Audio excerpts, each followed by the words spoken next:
ఓం శాంతి. బాబా ఈరోజు మురళిలో మన్మనాభవ యొక్క చూ మంత్రంతో మీరు మొత్తం ప్రపంచాన్ని స్వర్గంగా తయారు చేయాలి అన్నారు. బుద్ధి యోగం ఒక్క బాబాతోనే జోడించాలి. స్థూలమైన సేవతో పాటుగా ఆత్మిక సేవ కూడా చేయాలి అన్నారు. సేవ చేయాలి అనే ఉత్సాహాన్ని పిల్లల్లో కలిగించారు. ది 7th दिसंबर मुरली।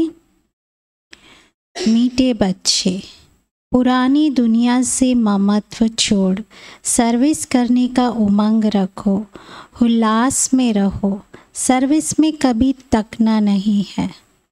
మధురమైన పిల్లలు పాత ప్రపంచంతో మమత్వాన్ని వదిలి సేవ చేయాలనే ఉమంగాన్ని కలిగి ఉండండి. ఉత్సాహంలో ఉండండి. సర్వీస్లో ఎప్పుడూ అలసిపోకూడదు. మధురమైన పిల్లలు పాత ప్రపంచంతో మమత్వాన్ని విడిచి సేవ చేయాలి అనే ఉమంగ ఉత్సాహాల్లో ఉండండి. సేవ చేస్తూ చేస్తూ అలసిపోవద్దు. బాబా అంటారు, అలసట ఎప్పుడు వస్తుంది సేవ చేసి? ఎప్పుడు అలసిపోతారు సేవ చేశాక అంటే, దేహాభిమానంతో నేను చేశాను, నా మీదనే ఇంత పెద్ద బాధ్యత పెట్టారు, మొత్తం నేనే చూసుకోవాలి, ఈ నేను నేను అనేది వచ్చినప్పుడు అలసట కలుగుతుంది. బాబా అంటారు, నేను కదా చేసేది సేవ, మీరు ఒక ఇన్స్ట్రుమెంట్ మాత్రమే, మీరు ఇన్స్ట్రుమెంట్ మాత్రమే, చేసేది చేయించేదంతా నేనే. కాబట్టి అనిమిత్త భావము ఉండాలి సేవ చేసినప్పుడు. అప్పుడు అలసట రాదు. ఉత్సాహం, సంతోషం, ఆనందం ఇవన్నీ ప్రత్యక్ష ఫలంగా సేవ చేయగానే లభించాలి మనకి. అంటే చాలా హ్యాపీగా అనిపించాలి. అంతేగాని అలసిపోయాను అంటే ఏదో తేడా ఉన్నట్టు అక్కడ. ప్రశ్న, జిన్ బచ్చోं को ज्ञान का नशा चढ़ा होगा उनकी निशानी क्या होगी? ఏ పిల్లలకైతే జ్ఞానం యొక్క నశ ఎక్కి ఉంటుందో వారి గుర్తులేమిటి? జ్ఞానం బాగా నిండిపోయి ఉంది, బాగా ఎక్కి ఉంది, నశ ఉంది అంటే వాళ్ళు ఎలా ఉంటారు?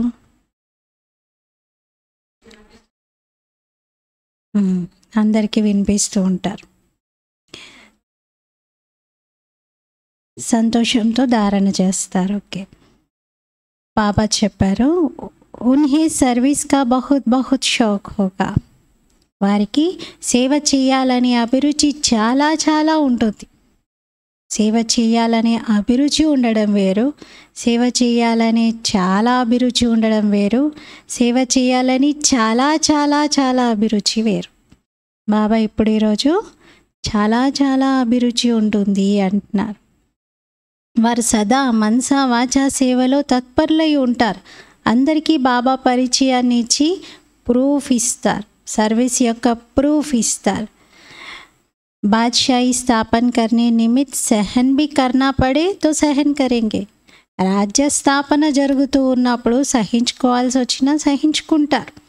బాబాకు పూర్తి సహయోగులుగా భారతదేశాన్ని స్వర్గంగా తయారు చేసే సేవ చేస్తారు. స్వాతంత్ర పోరాటంలో అందరూ స్వరాజ్య స్థాపన జరుగుతుంది, దీనికోసం ఎన్ని ఆటంకాలు వచ్చినా ఎదుర్కోవాలి, ఎన్నైనా సహించుకోవాలి అని సహించుకున్నారు. ప్రాక్టికల్ ఉదాహరణ. వారికేమీ పరమాత్మ సాంగత్యం లేదు, ప్రాప్తి యొక్క ఆశ కూడా లేదు, కానీ కేవలం స్వరాజ్యం స్థాపన అవుతే చాలు అని చేశారు. దేశాన్ని ఆంగ్లేయుల నుండి ముక్తులుగా చేశారు. అందులో చాలా సహించుకున్నారు. మరి ఇప్పుడైతే మనం మొత్తం ప్రపంచంలో అందరినీ మాయ నుండి ముక్తులుగా చేసేటువంటి కార్యం ఇదైతే స్వర్గ స్థాపన కార్యం. దీనికోసం చిన్న చిన్న విషయాల్లో ఇంకా దేంట్లోనైనా సహించుకోవాల్సి వస్తే ఎందుకు వెనకంజ వేయాలి? అమ్మో ఇలా చేస్తే అందరూ అంటారు, అందరి మాటలు నేను వినాల్సి వస్తుంది, ఇది నేను చెప్పలేను, ఇది నేను చెయ్యలేను అని వెనక్కి వెళ్ళిపోతూ ఉంటారు సేవలో. కానీ బాబా అన్నారు, సేవలో సహించుకుంటే మంచిదే. ఏదైనా సరే, అజ్ఞానీయులు ఏదైనా అన్నా, ఏవైనా విమర్శించినా, నిందించినా, ఏం చేసినా రాజ్య స్థాపన కోసం ఎన్ని సహించుకోవాల్సి వచ్చినా పర్వాలేదంటున్నారు. అలాంటి స్థితి ఎవరికి ఉంటుందంటే సర్వీస్ చేయాలనే అభిరుచి ఉన్నవారికి. పాట మాతా ఓ మాత నీవే అందరికీ భాగ్య విధాతవు అని. ఓం శాంతి. ఇప్పుడు నెంబర్ వారి పురుషార్థం అనుసారంగా మాతను తెలుసుకున్నారు కదా. మాతను తెలుసుకుంటే పితను కూడా తెలుసుకోవాలి కదా, తండ్రిని కూడా తెలుసుకోవాలి. ఇక్కడ మాతా పిత అంటే తల్లి తండ్రి సౌభాగ్య విధాత మరియు భాగ్య విధాతగా ఉన్నారు. తల్లేమో సౌభాగ్య విధాత, తండ్రేమో భాగ్య విధాత. సౌభాగ్య విధాత అని ఎవరిని అంటారు? ఎవరైతే పురుషార్థం చేసి తన పూర్తి సౌభాగ్యాన్ని తయారు చేసుకున్నారో వారిని. సూర్యవంశీ చంద్రవంశీ రాజ్యంలో వారసత్వాన్ని తీసుకుంటారో నెంబర్ 1గా అవుతారో వారు. మరి నెంబర్ వారీగా పిల్లలందరూ తయారవుతున్నారు. చాలామంది ఎలా ఉన్నారంటే అసలు ఏమీ అర్థం కావట్లేదు. మొన్న చెప్పారు కదా బాబా, పరధ్యానంలో ఉంటారు కొందరు. ఎలా అంటే అసలు విన్నారా, అర్థమైందా లేదా అనేది కూడా తెలియదు. ఏ విధంగా గిరిజనులు ఉంటారు, అడవి మనుషులు ఉంటారు, వాళ్ళకి ఎక్కువగా తెలియదు, వాళ్ళకి ఏమీ అర్థం కాదు కూడా. చాలా సాధారణమైనటువంటి ప్రజల్లోకి వెళ్ళి వాళ్ళు జన్మ తీసుకుంటారు. వారేమీ పదవిని పొందరు. బాబా అయితే తప్పనిసరిగా అర్థం చేయిస్తారు. పిల్లలు, ఈ పాత ప్రపంచంతో మమత్వము పెట్టుకోకండి. ప్రపంచమంతా పాపం అరుస్తూ ఉంది, వేడుకుంటూ ఉంది, ప్రాధేయపడుతూ ఉంది భగవంతుడి ముందు. పిల్లలు, మీరు సేవ చేసే అభిరుచిని, ఉత్సాహాన్ని కలిగి ఉండాలి. కొందరికి ఉత్సాహం కలుగుతుంది, కానీ సేవ చేసే విధానం రావట్లేదు, విధి తెలియటం లేదు. డైరెక్షన్స్ అయితే బాబా చాలా ఇస్తూ ఉన్నారు. రాతపూర్వకంగా మీరు ఏదైనా చెప్పడానికి ముందు ఉపన్యాసం రాసుకొని దాన్ని రిఫైన్ చెయ్యాలి అని బాబా అంటారు. బాబా ఎన్ని రకాలుగా గైడెన్స్ ఇస్తారు. ఉపన్యాసం ఎలా రాసుకోవాలి, ఎలా టాపిక్ ప్రిపేర్ అవ్వాలి, దానికి కూడా 5 క్వశ్చన్స్ వేసుకోండి అని చెప్పారు. ఆ టాపిక్ని ఎందుకు, ఏమిటి, అసలు అదేంటి, దానివలన లాభం ఏంటి, నష్టం ఏంటి, అన్నీ ఇలా ఈజీగా ఒక టాపిక్ ప్రిపేర్ చేయడానికి మీరు విధానం తెలుసుకోవాలి. అలాగే అప్రోచ్ అయ్యే విధానం తెలుసుకోవాలి. అందరినీ పిలిచి ఆహ్వానించే విధానం తెలుసుకోవాలి. బాబా అయితే డైరెక్షన్స్ ఇస్తూ ఉన్నారు కదా. త్రిమూర్తి కల్పవృక్షం యొక్క చిత్రము, ఇది సైజు 30-40 ఉండాలి అంటున్నారు. అంటే చాలా పెద్ద సైజులో వీటిని తయారు చేయండి అంటున్నారు. ఇవి బాగా ఉపయోగపడేటువంటి వస్తువులు. ఈ చిత్రాలు, మనది క్యాలెండర్ సైజ్ చిత్రాలు ఉన్నాయి కదా, ఈజీగా పోర్టబుల్, ఎక్కడికంటే అక్కడికి తీసుకెళ్ళగలిగేలాగా. అవి ఇలాగే 30-40 సైజులోనే మొదట్లో చిన్నగా తయారు చేసేది. ఇంచులు 30 ఇంచులు, 40 ఇంచులు. తర్వాత బాబా ఫీట్లు 30 అడుగులు, 40 అడుగులు అంత పెద్దగా తయారు చేయాలని కూడా చెప్పారు. ఇవి బాగా ఉపయోగపడతాయి. కానీ పిల్లలకు వీటి పట్ల శ్రద్ధ తగ్గిపోతుంది, అంత శ్రద్ధ ఉండట్లేదు అంటున్నారు. సంజయుడికి చాలా గౌరవం ఇస్తూ ఉన్నారు. సంజయుడు చాలా ఉత్సాహంతో ముందుకు వెళ్తూ ఉన్నారంటే జగదీష్ భాయ్ని బాబా మహిమ చేస్తూ ఉండేవారు, సంజయ్ అంటే నువ్వే అని. కానీ గాయనము చివరిది అంటున్నారు. అంటే పరిపక్వంగా అయిన తర్వాత ఆ స్థితికి జరిగిన గాయనం అది, ఇప్పటిది కాదు అంటున్నారు. ఈ విధంగా అంటారు కదా, అతీంద్రియ సుఖం గోపగోపికలని అడగండి అని. అది కూడా అంతిమంలో మీ స్థితి యొక్క అభ్యాసం, దాని గాయనము అంటున్నారు. ఇప్పుడైతే కొద్ది సమయం అతీంద్రియ సుఖంలో ఉంటారు, మళ్ళీ కొద్ది సమయం ఆర్డినరీగా అయిపోతారు. ఇప్పుడంత సుఖం ఎవరికి అనుభవం కావట్లేదు, చేసుకోవట్లేదు. ఇంకా ఏడుస్తూ ఉంటారు, పడిపోతూ ఉంటారు, మాయ చెంపదెబ్బలు వేస్తూ ఉంటుంది. రోజు వస్తారు కానీ నష ఎక్కట్లేదు. ఆ నష ఏమైనా ఉందా? మీకు సర్వీస్ కోసం ఎంత ఛాన్స్ లభిస్తూ ఉంది. ఇప్పుడు బాబా అంటారు 1 రిలీజియన్ ఉండాలి అని ప్రపంచంలో అందరూ కూడా కోరుతున్నారు. 1 గవర్నమెంట్, 1 రిలీజియన్ ఉండాలి అని. మరి మనం కూడా భారతదేశంలో దాన్ని స్థాపించే కార్యంలో ఉన్నాం. అలా 1 రిలీజియన్, 1 గవర్నమెంట్ ఉండేది స్వర్గంలోనే. కానీ అది ఎవరికీ తెలియదు. ఇక్కడే ఈ ప్రపంచంలోనే భిన్నత్వంలో ఏకత్వం రావాలి అని కోరుకుంటారు. బాబా ఏం చెప్తున్నారంటే అలా వేరువేరు మతాలన్నీ కలిసి ఒకటిగా అవ్వడం అనేది ఇక్కడ సాధ్యం కాదు. ఒకే మతము ఉంటుంది భూమిపైన, ఏకత్వము ఉంటుంది, అది సాధ్యం, అది పాసిబుల్. 5000 సంవత్సరాల పూర్వము రామరాజ్యం ఉండేది. రామరాజ్యంలో ఒకటే గవర్నమెంట్, 1 గవర్నమెంట్ ఉండేది. 2 లేవు. 2 ఉంటే శబ్దం అవుతుంది, శబ్దం మురోగుతుంది. ఇక్కడైతే అంటూ ఉంటారు కదా, హిందూ ముస్లిం భాయ్ భాయ్ అని, హిందూ చీన్ భాయ్ భాయ్ అని అంటారు. కానీ చూడండి ఏం చేస్తున్నారు. భాయ్ భాయ్ అయితే సోదరుడి పైన దండెత్తి యుద్ధం చేస్తారా? మరి అలా చేస్తున్నారు. తుపాకులతో మరి గుండ్లు కూడా విసురుతూ ఉంటారు. ప్రపంచమంతా అలాగే ఉంది. స్త్రీ పురుషులు పరస్పరంలో పోట్లాడుకుంటూ ఉంటారు. స్త్రీ పతిని కూడా చంపదెబ్బ వేయడానికి వెనకాడదు. ఇంటింటిలో చాలా గొడవలు ఉన్నాయి. భారతవాసీయులు తమ ధర్మాన్ని మర్చిపోయారు. 5000 సంవత్సరాల పూర్వం 1 గవర్నమెంట్ ఉండేది. చాలా సుఖంగా ఉండేవారిమి. అది తెలియదు, అది గుర్తులేదు. ఇప్పుడైతే అనేక గవర్నమెంట్స్ ఉన్నాయి, అనేక ధర్మాలు ఉన్నాయి. తప్పనిసరిగా గొడవలైతే జరుగుతూ ఉంటాయి.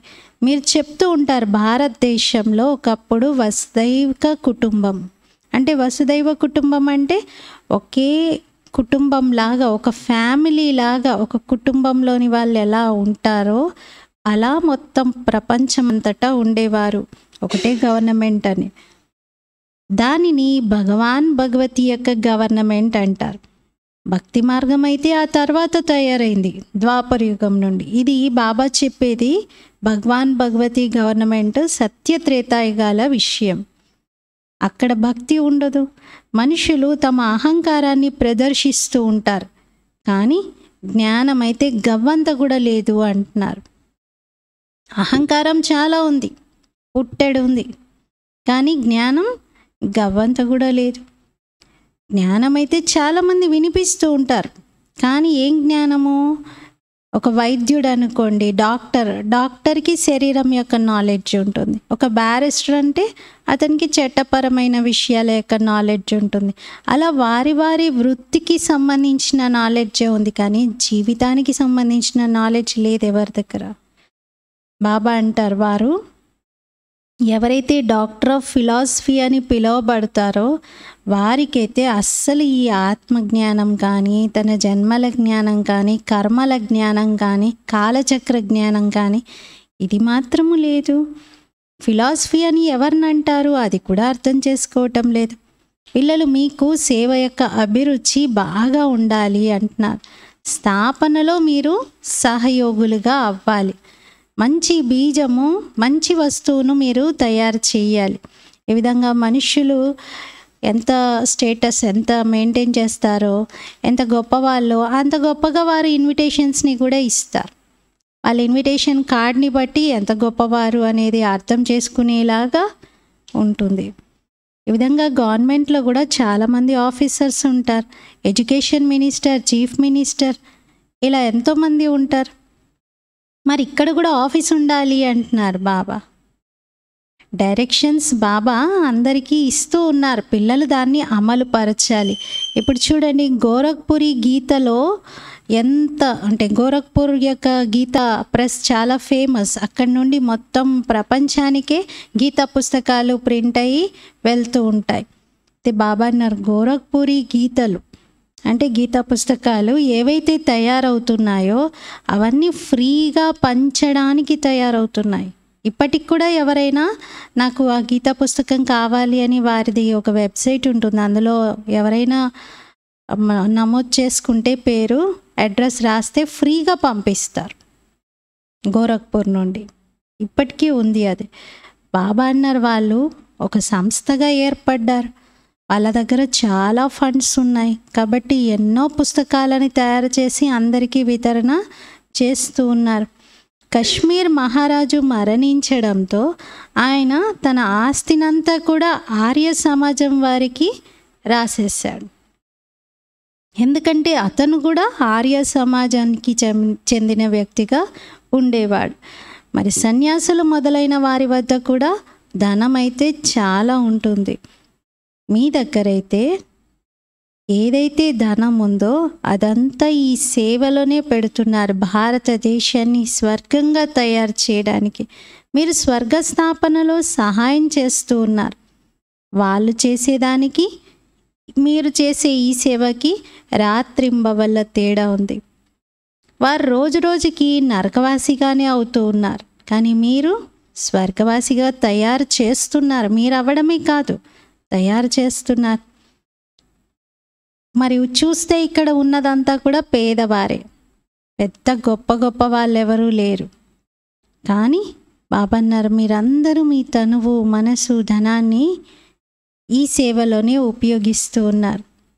మనమేమి చందాలు కూడబెట్టడం, అందరి దగ్గరికి వెళ్ళడం చేయట్లేదు. మీరు అంటారు, బాబా ఈ ధనం అంతా కూడా యజ్ఞందే, దీన్ని మీరు సేవలో ఉపయోగించండి అని పిల్లలు తమ ధనాన్ని సఫలం చేసుకుంటారు. ఈ సమయంలో అయితే పరస్పరంలో అంతటా యుద్ధం జరుగుతుంది. వన్ గవర్నమెంట్ ఉండడం అయితే సాధ్యమే కాదు. మరి గవర్నమెంట్కి చెప్పాలి, సూర్యవంశీ చంద్రవంశీల రాజ్యంలో వన్ గవర్నమెంట్ ఉండేది. మరి మీరు వన్ గవర్నమెంట్ కావాలి అంటే మనం సూర్యవంశం చంద్రవంశంలోని వ్యక్తుల్లాగా ధారణలు ఉంచుకోవాలి. మనలో వారిలాంటి ధారణ ఉంటే ఆ రాజ్యం వచ్చేస్తుంది. మరి ఆ ధారణ చేయించేవాడు పరమాత్ముడు. వారే ఇప్పుడు వచ్చి ఈ స్వర్గస్థాపన కార్యాన్ని చేస్తున్నారని చెప్పాలి. వారు హెవెన్లీ గాడ్ ఫాదర్. మనం 1 DT గవర్నమెంట్ని స్థాపన చేస్తూ ఉన్నాం. అక్కడైతే ఇప్పుడు చూస్తున్నటువంటి ప్రపంచంలో అయితే డెవిల్ గవర్నమెంట్ ఉంది. బాబా స్థాపించేది DT గవర్నమెంట్. డెవిల్ అంటే రాక్షస, DT అంటే దేవత. మరి ఇప్పుడు ఈ డెవిల్ గవర్నమెంట్ యొక్క వినాశనం జరుగుతుంది అంటున్నారు. మీ వద్ద జ్ఞానం అయితే చాలా బాగుంది, ఇది బాగా ఉపయోగపడుతుంది. ఢిల్లీ హెడ్ ఆఫీస్ చాలా సేవ మీరు చేయవచ్చు. అక్కడ పిల్లలు కూడా చాలా మంచి వాళ్ళు ఉన్నారు. ఏ విధంగా ఎగ్జాంపుల్గా బాబా చెప్తున్నారు, జగదీష్, సంజయుడు కూడా ఢిల్లీ వారే. కానీ సంజయ్ అయితే అందరూ కదా, ఒక్కరిని అనడానికి లేదు. బాబా అన్నారు, అందరూ కదా అంటున్నారు, ఒక్కరు కాదు, మీరు ప్రతి ఒక్కరూ సంజయ్లే. బాబా ఎంత మంచి టైటిల్ ఇస్తున్నారు. ఒక్కరు కాదు, మీరు అందరూ ప్రతి ఒక్కరూ సంజయ్లే అంటున్నారు. మీ కర్తవ్యం అందరికీ దారిని చూపించటం. బాబా అయితే మంచి రీతిగా అర్థం చేయిస్తున్నారు. కానీ పిల్లలు ఇంకా తన వ్యాపార వ్యవహారాదులు చూసుకోవడంలో, పిల్లల్ని సంభాళించుకోవడంలోనే నిమగ్నమై ఉంటున్నారు. గృహస్థ వ్యవహారంలో ఉంటూ బాబాకు సహయోగిగా అవ్వాలి, కానీ అలా లేరు. ఇక్కడ మీరు సేవ చేసి చూపించాలి అంటున్నారు. వన్ గవర్నమెంట్ ఎలా స్థాపించబడుతుంది చూడండి. ఇది చక్రం, చక్రంలో డ్రామాని చూడండి ఎలా చూపించారు. ఏ విధంగా రావణుని చిత్రం తయారు చేశారు. అలాగే పెద్దగా చక్రం యొక్క చిత్రాన్ని కూడా తయారు చేసి అక్కడ రాయాలి. ముళ్ళు చూపిస్తాం కదా సృష్టి చక్రంలో, అక్కడ రాయాలి. ఇప్పుడు ఈ ముళ్ళు చివరికి వచ్చేసింది. వన్ గవర్నమెంట్ మళ్ళీ వీరి రాజ్యంలో ఉంటుంది. బాబా అయితే డైరెక్షన్స్ ఇస్తున్నారు. శివబాబా అయితే వీధి వీధికి వెళ్ళి అలా చెప్పడం చేయరు కదా. బాబా తిరిగి తిరిగి చెప్పాల్సిన అవసరం లేదు. బాబా పిల్లలకి ఆదేశం ఇస్తారు, డైరెక్షన్స్ ఇస్తారు, పిల్లలు వెళ్ళాలి. ఈ పాటలన్నీ పిల్లలు పడాలి, శివబాబా కాదు అంటున్నారు. ఒకవేళ శివబాబా అంటే ఈ బ్రహ్మ తన స్వయంగా వెళ్ళారనుకోండి, బ్రహ్మ బాబానే వెళ్ళారనుకోండి, అంటే కొందరు పిల్లలు ఎలా ఉండేవారంటే బాబా చెప్తున్నారు కానీ అంత తేలిక కాదు అని అంటారు కదా. మరి సరే బ్రహ్మ బాబానే వెళ్ళి మీకు ఎగ్జాంపుల్గా చూపించాలి అంటే మరి వీరి తనువులో శివబాబా ఉన్నారు. మరి వీరు వెళ్తే శివబాబా వెళ్ళినట్టు అవుతుంది. మరి శివబాబా అయితే అలాంటి దెబ్బలు తినే అవసరం లేదు కదా. పిల్లలు తండ్రిని గౌరవించాలి. సేవ పిల్లలు చేసి చూపించాలి. రాయాలి వన్ గవర్నమెంట్. భారతదేశంలో ఒకప్పుడు ఉండేది, అది తిరిగి ఇప్పుడు స్థాపించబడుతుంది. ఎన్ని సంవత్సరాలైంది యజ్ఞం రచించి? శివబాబా వచ్చి ఇప్పటికీ ఇంకా చాలా ఒక చేతిలో కూడా లెక్క పెట్టే అంత లేదు. అంత తక్కువ సంవత్సరాలు ఇప్పుడు ఉన్నాయి. చాలా సంవత్సరాలు గడిచిపోయాయి శివబాబా అవతరించి తన కార్యాన్ని సంపన్నం చేసి.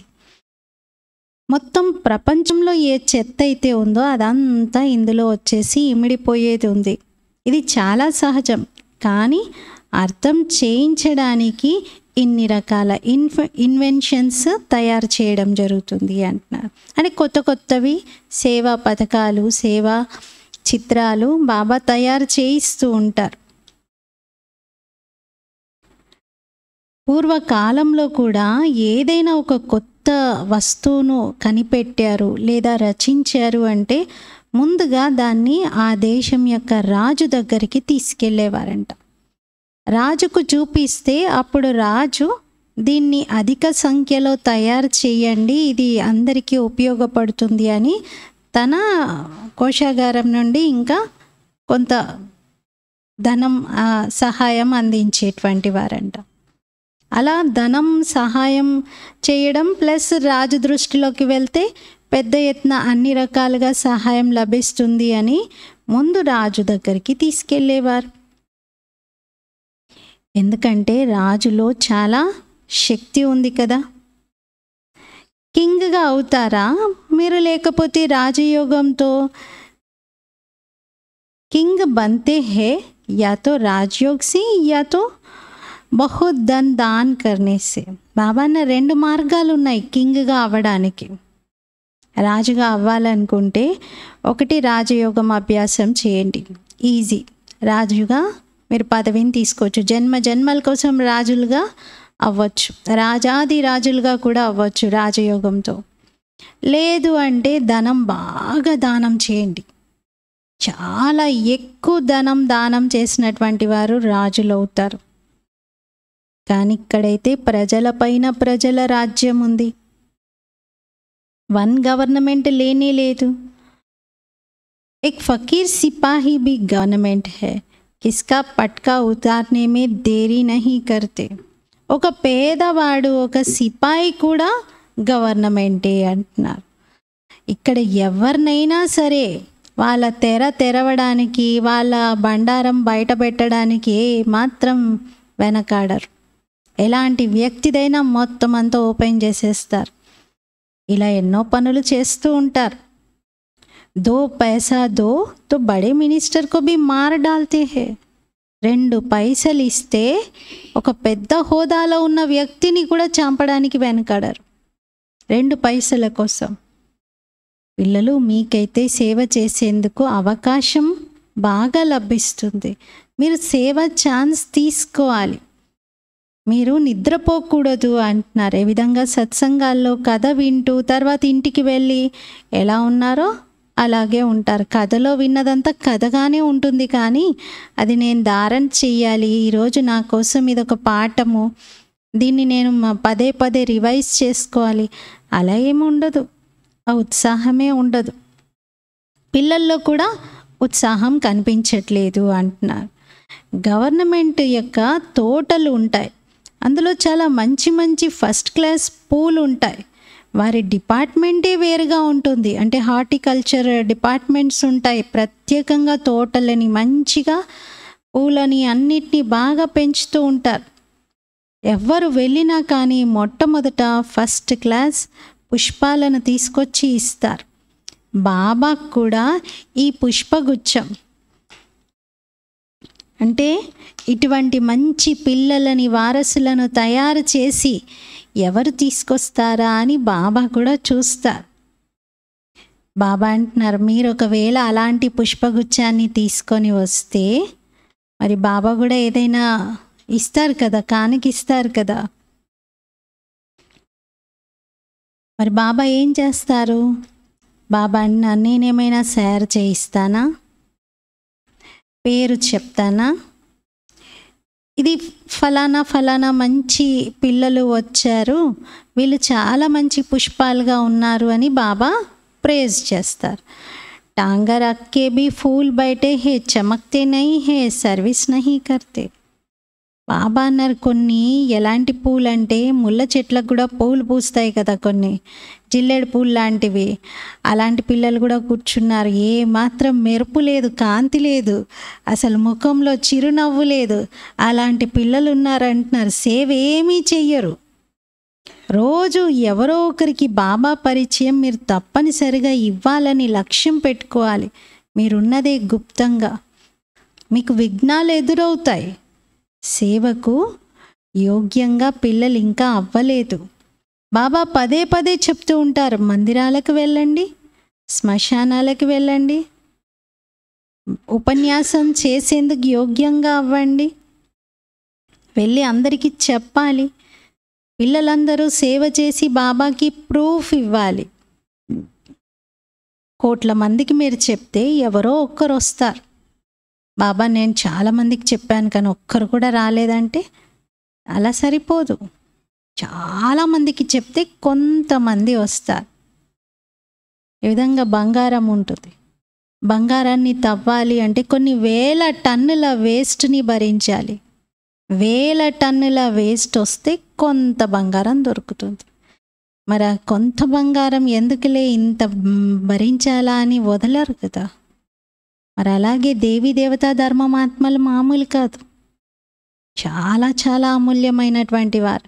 వాళ్ళని ఊరికే అందరిలో దొరుకుతారా? మనకి దేవతా ధర్మమాత్మలు ఎక్కడ పడితే అక్కడ దొరుకుతారా? లేదు, మనం వెతకాలి. వేల మందికి వినిపిస్తే ఒక్కరు తయారైనా సంతోషపడాలి, అంతేగాని నిరాశ చెందే విషయం కాదు ఇది. మిత్ర సంబంధికులకు కూడా అర్థం చేయించాలి. ఇక్కడికి రావాలంటే భయపడతారు, కొందరు భయపడుతూ ఉంటారు. అయితే మీరు వాళ్ళ ఇంటికే వెళ్ళండి అంటున్నారు. మీ దగ్గరికి రావాలంటే భయం ఉంది కదా వాళ్ళకి, మీరే వాళ్ళ దగ్గరికి వెళ్ళండి, వెళ్ళి అర్థం చేయించండి. బాబా పరిచయం లభిస్తే చాలా సంతోషపడతారు. బాబా అంటారు సర్వీస్లో అలసిపోకూడదు. 100 మందిలో ఒక్కరు వస్తారు. రాజ్యస్థాపన చేయడంలో కొంత సహించుకోవాల్సి వస్తుంది. జబ్ తక్ గాలి నహీ కాయి హై తబ్ తక్ కలంగీదర్ నహీ బనేంగే. అయినా ఒక మైల్ స్టోన్ ఏంటి అంటే ఎప్పటి వరకు మీరు తిట్లు తినరో అప్పటి వరకు మీరు కలంగీధరుడిగా అవ్వరు అంటున్నారు బాబా. జ్ఞానం యొక్క నశ మీకు ఎక్కి ఉండాలి, కానీ ఏది రిజల్ట్ ఎక్కడుంది అంటున్నారు. మంచిది, 10-20 మందికి జ్ఞానం ఇచ్చారు. ఉన్సే ఏక్ దో జగ వహ భీ బతలానా చెయ్యేనా. బాబా అంటున్నారు మీరు 10-20 మందికి జ్ఞానం ఇచ్చారు, దాంట్లో నుండి ఒక్కరు లేదా ఇద్దరు మేలుకున్నారు. ఆ మాట కూడా బాబాకు చెప్పాలి కదా. బాబా ఒక్కరిద్దరు అందులో మంచిగా అర్థం చేసుకున్నారు లేదా మేల్కొన్నారు అని. అప్పుడే వారసత్వం యొక్క సర్వీస్ యొక్క అభిరుచిని బాబా పిల్లల్లో ఎంత ఉంది అనేది చూడాలనుకుంటారు. బాబా కూడా బాగా సేవ చేసే వాళ్ళకి బహుమతిని ఇస్తూ ఉంటారు. తండ్రి పరిచయం ఇవ్వాలి, వాళ్ళకి చెప్పాలి మీ తండ్రి ఎవరు అని. ఎందుకంటే తండ్రి పరిచయం ఇస్తేనే కదా వారసత్వం యొక్క నశ ఎక్కేది. మీరు ఉపన్యాసం చేయండి. ప్రపంచంలో బ్రహ్మ కుమారీలు తప్ప వరల్డ్ హిస్టరీ జాగ్రఫీ గురించి ఇంకెవ్వరూ చెప్పలేరు. ఛాలెంజ్ చేయండి మీరు.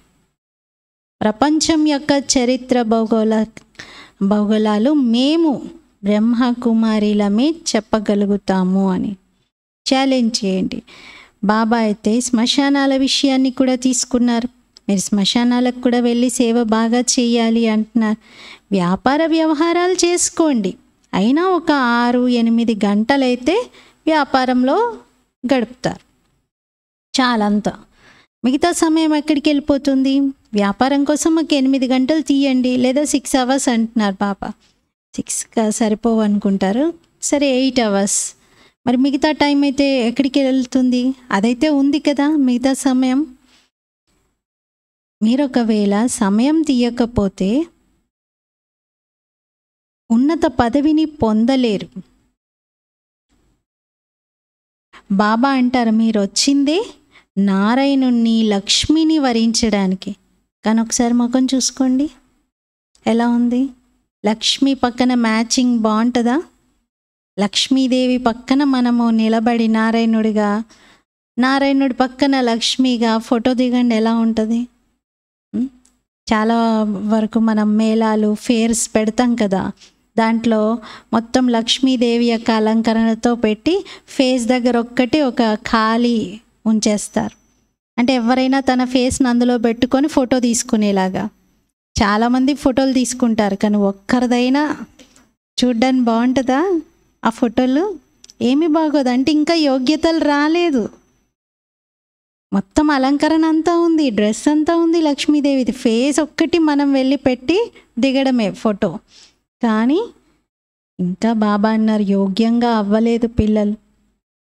బాబా అయితే చాలా బాగా చెప్తారు. ఒక టాపిక్ తీసుకోండి, వరల్డ్ హిస్టరీ జాగ్రఫీ పైన అర్థం చేయించండి. ఇది ఎలా రిపీట్ అవుతుందో చెప్పండి. వార్తాపత్రికల్లో కూడా వెయ్యాలి. ఒక హాల్ తీసుకునేందుకు ప్రయత్నించాలి. కానీ మీకు 3 అడుగుల భూమి కూడా లభించట్లేదు. ఎవరు మిమ్మల్ని గుర్తుపట్టట్లేదు అంటున్నారు. మీరు పరంధామం యొక్క ఫారినర్స్. ఎవరమే? పరంధామం యొక్క ఫారినర్స్. ఆత్మలందరూ పరంధామం నుండి వచ్చారు కదా, మరి ఇక్కడ అందరు కూడా ఫారినర్స్ అయినట్లే. కానీ మీ భాషను ఎవరు అర్థం చేసుకోరు అంటున్నారు. ఈ మాట చెప్తే ఎంతమందికి అర్థమవుతుంది? అర్థం చేసుకోరు. ఇక్కడ సాకారంలో చెప్పడం జరగట్లేదు కదా. అంటే ప్రాక్టికల్గా వెళ్ళి పాదాలు మొక్కండి అని, లేకపోతే చరణామృతం అని తాగండి అని, ఇలా ఫిజికల్గా చేసేవేమీ మనం చెప్పట్లేదు కదా. మనసులో సంతోషంగా మనసును నిలపడానికి, మనసును ఏకాగ్రం చేయడానికి సంబంధించిన విషయాలు చెప్తున్నాం. మిగతా స్థూలమైనవేవి ఇక్కడ లేవు కాబట్టి సాకారంగా చేసేవి వాళ్ళకి అంత రుచించదు. ఈ విధంగా సాధువులు, మహాత్ములు వారి చరణాలను లేదా వారి పాదముద్రికలను అక్కడ పెట్టేసి అందరు దాన్ని దండం పెట్టుకొని దాని మీద పూలు పెట్టి వెళ్తూ ఉంటారు. అది ఒక మంచి ఇంట్రెస్ట్ కలిగి వాళ్ళు వచ్చి చేస్తూ ఉంటారు. కానీ కూర్చొని మంచి అనుభవం చేసుకోండి అంటే రాదది. చరణాలు కడిగి తాగుతూ ఉంటారు. అది కూడా తత్వ పూజ అయిపోతుంది కదా. 5 తత్వాలది శరీరం. శరీరం నిర్మాణం జరిగింది తత్వాలతో. మరి ఈ శరీరానికి సంబంధించినటువంటి ఏ రకమైనటువంటి పూజలైనా, అంటే కాళ్ళను కడిగి ఆ నీళ్ళను తాగడం, అమృతం అనుకోవడం, ఇదంతా కూడా తత్వ పూజ అవుతుంది. భారతదేశం స్థితి చూడండి ఎలా మారిపోయిందో. బాబా అంటారు, సర్వీస్ యొక్క ప్రూఫ్ని ఇవ్వండి, అందరికీ సుఖం ఇవ్వండి. ఇక్కడైతే పిల్లలకు చింత ఉండాలి, ఇదే ఆలోచన ఉండాలి, బుద్ధియోగం నేను ఒక బాబాతో జోడించాలి అని. గీత్ మాతా తు సబ్కి భాగ్య విధాత. మళ్ళీ పాట ఉంది, మాతా నీవే అందరికీ భాగ్య విధాతవు అని. మాత జగతంబ భాగ్య విధాతగా ఉన్నారు. పదవి మాత తీసుకుంటున్నారు. వారు కూడా శివబాబాని జ్ఞాపకం చేస్తున్నారు. వారు కూడా ఏమంటారు, మాత కూడా నేను ధారణ చేసి ఇతరులతో చేయిస్తాను అని అంటారు. అంటే నేను శివబాబా చెప్పేవి ధారణ చేస్తున్నాను, నేను చేయిస్తున్నాను, సౌభాగ్యాన్ని తయారు చేయిస్తున్నాను. మరి మీరందరూ భారతదేశం యొక్క సౌభాగ్య విధాతగా ఉన్నారు. మీకెంత నశ ఉండాలి? ఏదైతే మమ్మ మహిమ ఉందో అదే తండ్రి మహిమ, అదే తాత మహిమ. బాబా అన్నారు, మీరందరూ యజ్ఞంలో స్థూల సేవ కూడా చెయ్యాలి, అలాగే ఆత్మిక సేవలో కూడా పాల్గొనాలి. అంటే ఆత్మిక సేవ, స్థూల సేవ రెండూ చెయ్యాలి. మన్మనాభవ యొక్క మంత్రం అందరికీ ఇవ్వాలి. మన్మనాభవ, ఇది మనస, మధ్యాజీభవ అంటే వాచ. మన్మనాభవ అంటే మనస, మధ్యాజీభవ అంటే వాచ. ఇందులో కర్మన కూడా వచ్చేస్తుంది అంటున్నారు. కన్యలైతే సేవలో బాగా నిమగ్నం అయిపోవాలి. గ్రామాలకు వెళ్ళి మంచిగా సేవ చేయాలి. పెద్ద పెద్ద నగరాల్లో అయితే చాలా ఫ్యాషన్స్ ఉన్నాయి, అక్కడ ఆకర్షణలు చాలా ఉన్నాయి. అక్కడ కొంచెం కష్టమే, కానీ బాబా అన్న గ్రామాలకు చాలా దూర దూరం ప్రాంతాలకు వెళ్ళి మీరు సేవ చేయొచ్చు. మరి పెద్ద పెద్ద నగరాలను వదలాలా అంటే అలా ఏం లేదు అంటున్నారు. కాకపోతే రెండు సేవ చేయమంటారు బాబా. నగరాల్లోనూ చెయ్యాలి, గ్రామాల్లోనూ చెయ్యాలి. కానీ నగరాల్లో ఇన్ని ఆకర్షణలు ఉన్నాయి, ఇన్ని రకాలుగా టెంప్టేషన్స్ ఉన్నాయి అంటే బాబా అంటారు ఉన్నాయి కదా, అడవంతా పడి ఉంది, ఇక్కడ దొరకకపోతే ఇంకొక చోట మీకు దొరుకుతుంది కదా సేవ, అందుకని అంతటికీ వెళ్ళండి అంటున్నారు. పెద్ద పెద్ద నగరాల్లో షావుకార్ల ద్వారా చాలా మంచి సేవ జరుగుతుంది. అంటే వాళ్ళ చెప్తే ఎంతోమంది వింటారు, వాళ్ళ శబ్దం చాలామంది వరకు రీచ్ అవుతుంది. ఇక ప్రపంచంలో ఈ మన్మనాభవేక చూ మంత్రంతో మనము అందరినీ స్వర్గంలోకి, మొత్తం ప్రపంచాన్ని స్వర్గంగా తయారు చేయాలి. మొత్తం ప్రపంచమంతా కూడా మారిపోవాలి. మన్మనాభవ యొక్క చూ మంత్రంతో మీరు ఇది చేయగలుగుతారు అంటున్నారు. బాబా స్వయంగా అర్థం చేయిస్తున్నారు. ఈ జగతంబ ఎవరు? వీరు భారతదేశానికి సౌభాగ్య విధాత. వీరి శివశక్తి సైన్యం కూడా చాలా ప్రసిద్ధమై ఉంది. హెడ్ అయితే జగతంబ, అనగా భారతదేశంలో వన్ గవర్నమెంట్ యొక్క స్థాపన చేసేందుకు హెడ్ జగతంబ. అంటే దేనికి హెడ్డో చెప్తున్నారు బాబా, క్లారిటీ ఇస్తున్నారు. భారతదేశంలో వన్ గవర్నమెంట్ని స్థాపించేందుకు హెడ్. భారతమాత శక్తి అవతారాలే భారతదేశంలో వన్ గవర్నమెంట్ యొక్క స్థాపన చేస్తారు. వారు కూడా శ్రీమతం ఆధారంగా చేస్తారు. అచ్చా, मीठे मीठे सिखिलते बच्चों प्रति माता पिता बाप दादा का याद प्यार और गुड मॉर्निंग. रूहानी बाप की रूहानी बच्चों को नमस्ते. हम रूहानी बच्चों की रूहानी बाप दादा को याद प्यार गुड मॉर्निंग और नमस्ते. मेरा बाबा मीठा बाबा प्यारा बाबा शुक्रिया बाबा. ధారణ కోసం ముఖ్య సారము.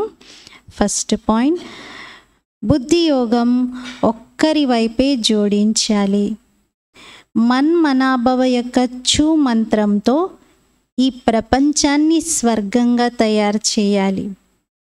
సెకండ్ పాయింట్, సర్వీస్లో ఎప్పుడూ అలసిపోకూడదు. స్థూల సేవతో పాటుగా ఆత్మిక సేవ కూడా చేయాలి. మన్మనాభవ యొక్క మంత్రాన్ని అందరికీ గుర్తు చేయించాలి. బాబా ఫస్ట్ పాయింట్లో కూడా మన్మనాభవ మంత్రం చెప్పారు.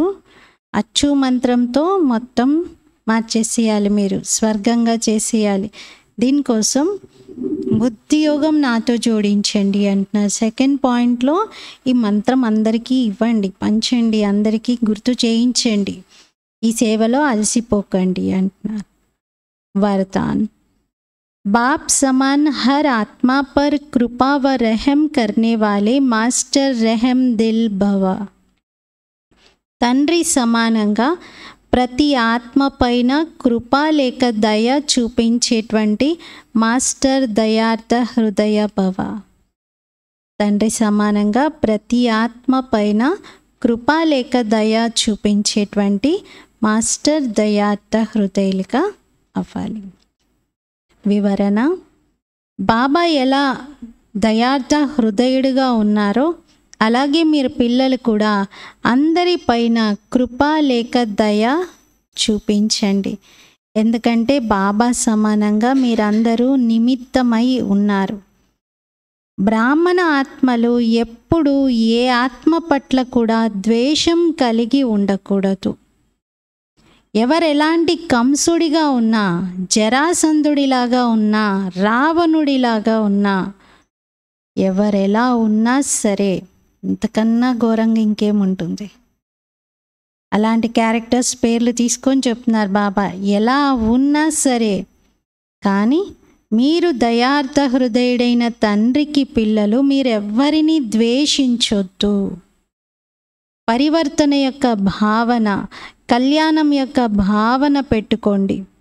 ఎందుకంటే ఎంతైనా మీ పరివారమే. వాళ్ళు ఎలాంటి వారైనా మన కుటుంబమే. పరవశమై ఉన్నారు. పరవశమై ఉన్నటువంటి వారిపైన ఎప్పుడు ద్వేషం రాకూడదు. పరవశమై ఉన్నారంటే కాన్షియస్లో లేరని అర్థం. మరి కాన్షియస్లో లేనటువంటి వారిపైన మనం ద్వేషం పెట్టుకోవడం చేయకూడదు.